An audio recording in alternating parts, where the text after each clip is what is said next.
Welcome to ProBrick exclusive YouTube channel. This is part 4 in our Alphabet People Transgender Agenda series. Final part. If you haven't watched parts 1, 2 and 3, get back and watch them because this lady's an expert on the subject. It's pretty confronting, it's pretty scary, but we need to know what's going on. Let's get into the final part of Alphabet People Transgender Agenda. Have to pull out of health education altogether. You don't get any health education. If you want health education, then you have to do this. So this, I think, was sort of a the first real platform of its kind to sort of see how this went over. Most parents said no, we don't want it. Which is a credit. A credit to them. But they're still pushing it. They're still pushing it all over the schools. And, teachers adopt it, parents adopt it because they think it's kind. They don't want to be seen as terrible people. This is part of the LGB. The LGB people have, been accepted in society now. Usually somebody knows somebody in their family somewhere, right, who's gay or, lesbian or bisexual. And so it's like, oh, this is just, this is just part of that. This is what they've been told. Not once, not twice. Over and over and over and over again. Well, the material that they're being exposed to is highly sexualized. They've got drag queen story hours, grown men dancing around with the G-string on, and makeup and hair flying, fake boobs bouncing, and this is supposed to be progressive and cool and fun. And they're teaching them about very, very sexual material, what partners do with each other. They're teaching them about hormones and puberty blockers and that you can change your sex if you want to. This is, just the way some people are, It's not a disorder. It's not, it's not anything other than, it's just another way to be human. God, I think we should just throw the whole thing out, honestly. Even as a feminist, I think that, because it's just it's so convoluted now. It's just ridiculous, I mean, you have you have a female body. That's really the only thing that makes me a female, is my female body. It's not because I like long hair or because I like pink nails or want to run around in high heels or, I cry myself to sleep every night. No, it's none of those things. Those things are socially constructed, right? But they do have some small relationship to biology. Like testosterone really drives male aggression. I mean, even the women that are, having their sex medically attacked, who call themselves, men, discuss how aggressive it makes them feel. We all have estrogen and testosterone, but like overwhelming the body that's not meant for that causes changes, right? So there are propensities. And I really just say that with such caution, propensities, of women and men to act a certain way because of their biology, We have, generally speaking, smaller hands. We take care of infants. It makes sense evolutionarily. Do you know what I mean? But, when you get into, female brains are smaller and they don't read as well, or men are better at math, or all those things are just ridiculous stereotypes, right? But it's very difficult to talk about all of those things in this particular climate, so you have conservatives, for instance, going, no, it's gender is not a social construct, right? Females do like to do all these things, right? And then you have radical feminists screaming that it's totally a social construct. I don't think any of those things is actually real. I think it hovers somewhere in between. But feminists sort of, they wanted to sort of explain the difference between, our biology and the role that is constructed for us,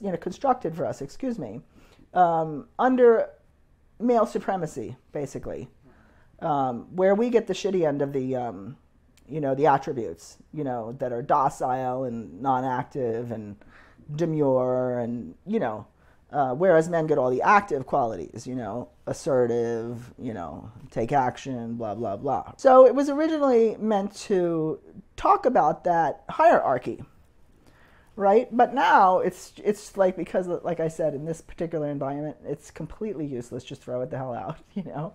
Talk about sex, because while you're discussing gender, the state, the corporate state, is running away with human sexual reproduction and transferring it to the tech sector. Women are being erased in language and law.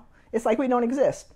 You know, rapists are being, you know, put in women's prisons because it doesn't matter. You know, sex doesn't matter. Only gender identity matters. The feeling that you have about yourself matters.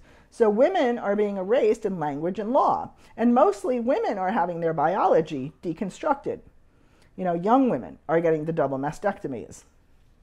You know, they're having their ovaries removed. They're having their wombs removed, you know. It's way, way top heavy with young women having their bodies, their sexed bodies, medically attacked.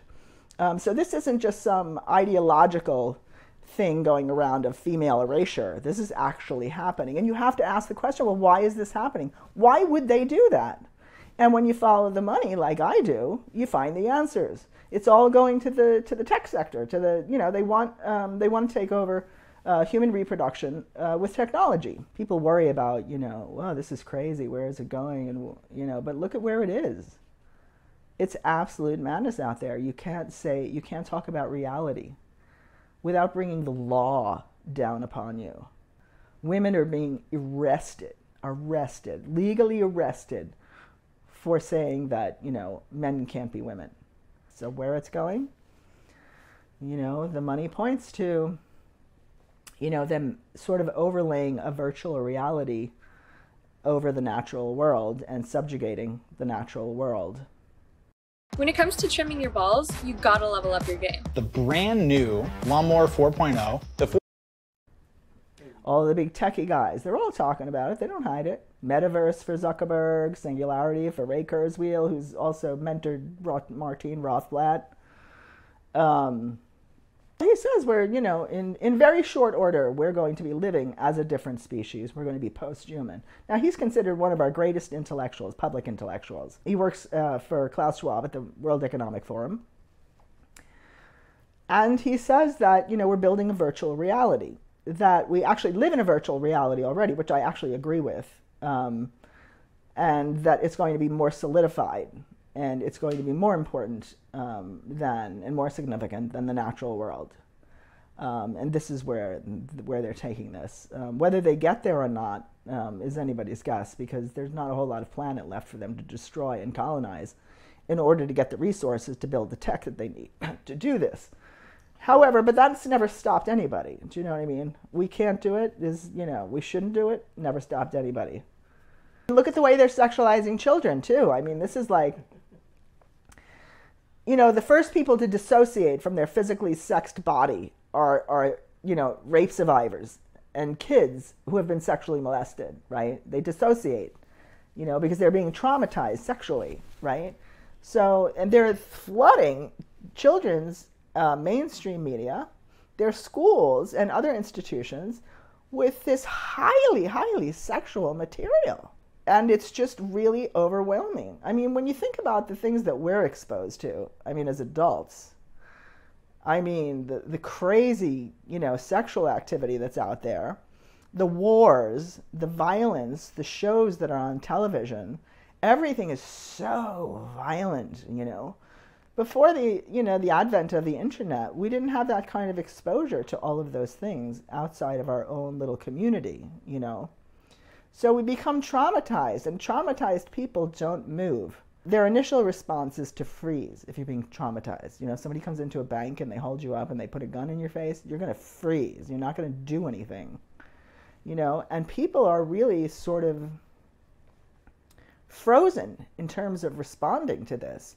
This is absolute madness. When you have a young man on national TV talking about his castration surgery, and you follow him into the operating room, and then People magazine, you know, puts on a spread celebrating his penis goodbye party, where he has a penis cake, and this is a big celebration.